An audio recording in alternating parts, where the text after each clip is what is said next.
The Professors is brought to you by Blackborder.com, an MTG site that delves heavily into every format of Magic, drafting with the pros, constructed testing, and deck design with the high-level mages, some of the best stories of the game, as well as Rise of the Eldrazi boxes, cases, intro packs, and more. So support the show and go check out Blackborder.com today. It's a beautiful day. Don't let it get away. It's a beautiful day.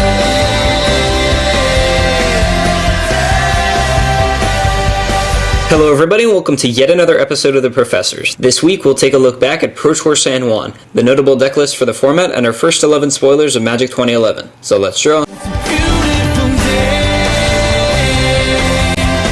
Traditionally, the Spring Pro Tour's block format has always predicted 2 to 3 of the major decks for the next year's standard format, even though 1 or 2 of these decks haven't had success yet because a deck based in the previous block, for example, Jund, pushes it out of the metagame. I expect this to be the case with the top 3 list from Pro Tour San Juan, where the top 3 decks were Blue-White Control at 24.05%, Devastating Red at 14.43%, and Monument Green, which we formerly knew as Eldrazi Green, at 10.89%.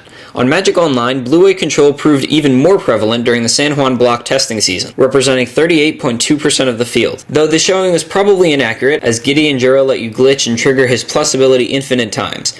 Blue-White Control also had a good showing at the Pro Tour, with 3 players getting perfect 10-0 records. However, if this deck does become the dominant deck next year, as I predicted it would be in the case of Super Friends, that the deck will not take up a menacing number, say 40% of the field, or even 25%. This is because of the expense of the deck, and with Jund no longer around, Jace 2.0 will hit $100. Question is though, when people see this deck does well, even if it doesn't do as well as Brad Nelson did at Grand Prix DC, or only has 1 deck in the top 8, will they still want to play it? Will they believe they have an option about the decks they can play in this future standard format? Well, that was a big problem with 5-color control and fairies a couple of years ago. Even if the decks weren't as dominant as Jund, or even if you didn't want to play the deck in standard, players always had the tendency of complaining about the deck being in existence simply because it was a metagame deck and it cost so much.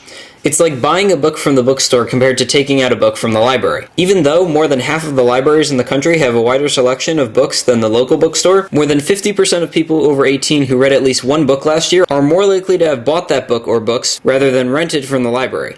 In fact, more books are bought from stores than the number of times all books are rented from libraries. Just some random facts for you there. Anyway, point is, people will always kind of want what they can't have, even if they don't plan to use it. Would I like to have a baby grand piano near a fireplace in my living room? Hell yes. Do I actually play piano? Well, no, but it still looks nice. Same goes for the blue-white decks. Even if you don't want to play the deck, you still wish you had the chance to, am I right? As for the other 2 block decks, will the Devastating Red deck and Monument Green form a rock, paper, scissors metagame with blue-white planeswalkers? Well, at present, this is the case. Devastating Red has a great matchup versus Monument Green, but gets punished for its high-risk plays by blue-white.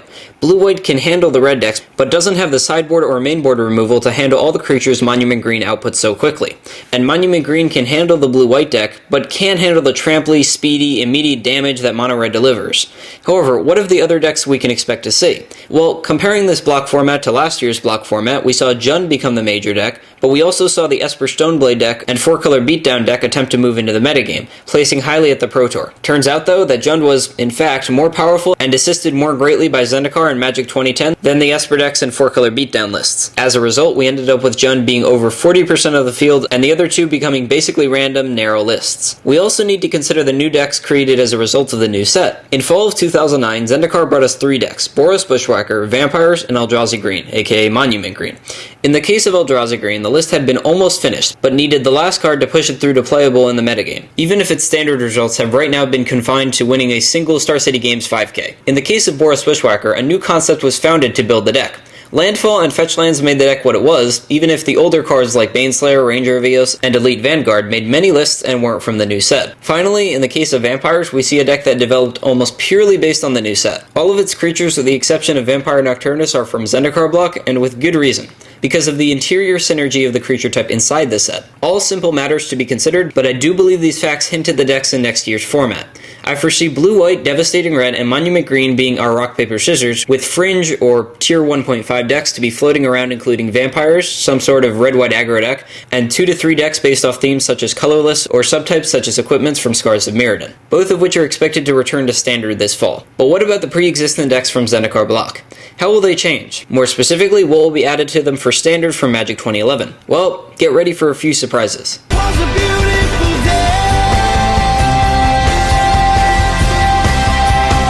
From the current standard format, we see that a true winning blue-white control list, such as the one piloted by Brad FF Freak Nelson, has Baneslayer Angels for Magic 2010.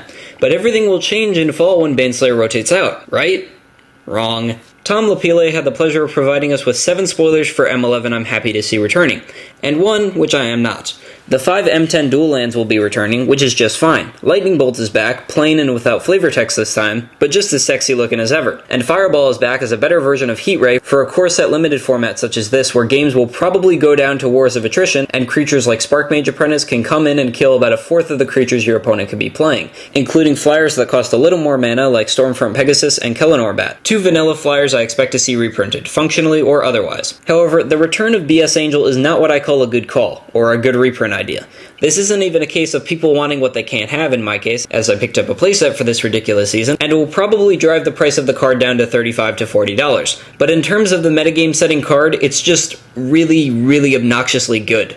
Well, time to reinstantiate the Baneslayer's gonna die, and to pox on all your houses for playing it theory. Maybe then we can make people think it's not such a good card. However, what of the decks that will rise against Slayer? Well, in green we got a sideboard card in Plummet, which is a great improvement from Rise of the Eldrazi's Leaf Arrow. But in terms of being playable, well, it takes out entire decks that play Baneslayer Angels about as well as Raking Canopies take out the entire Fairies deck. Yeah, remember that?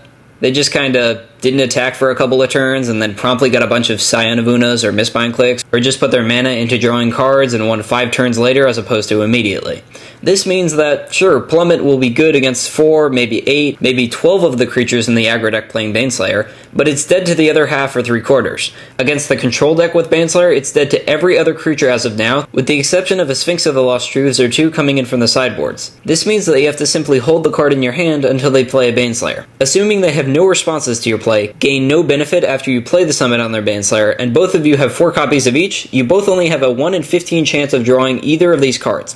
So, in one game, it's more likely that one of you will draw one of your cards than both of you drawing neither, or you the Plummet and he the Baneslayer respectively. This means that when you don't draw the Plummet but they have the Baneslayer, they're beating him with a 5/5 flyer. When they don't draw the Baneslayer but you draw the Plummet, you have a useless card. However, what about the deck with rising potential that just might overtake the control deck and take the place of Jund as the new mid-range metagame choice? Well, I'm happy to say that what I consider to be the worst of the M10 lords, Cemetery Reaper, has a replacement. But for what creature type? Is it the skeleton with some help from this little reoccurring sack outlet that is reassembling skeleton? Well, no. That's cute and all, but the top black tribe in this format currently is, and will likely still be, vampires. Captivating Vampires, becoming the new 3-mana Vampire Lord, is a 2/2 that lets you make your opponent's creatures into vampires and fight for you, but it requires 5 vampires on the field already. This is a pretty burgeoning number of creatures for any creature type, and is one of the reasons Lull Mage Mentor never saw play in Legacy or Standard. If the Mentor said 4 Merfolk or even 5, I have no doubt it would see play in Standard, though for an ability like this, it's obviously undercosted. Captivating Vampires the same way. It won't see play for its second ability that often, because if you have 5 vampires that you should be winning the game with, especially if they have +1/+1, and any 1/1s that you might be playing because of your aggro type build such as Gul'Draz's Vampire should have +3/+2 with Bloodthirst active, turning creatures against your opponent and totally shutting your opponent's side down is nice, flavorfully at least. As for whatever happened to the Eldrazi, well, I never mentioned it last week because, well, nothing really did happen, even after the block tournament. Except for some archived comic strip I found. Let's take a look. You touch my tra-la-la.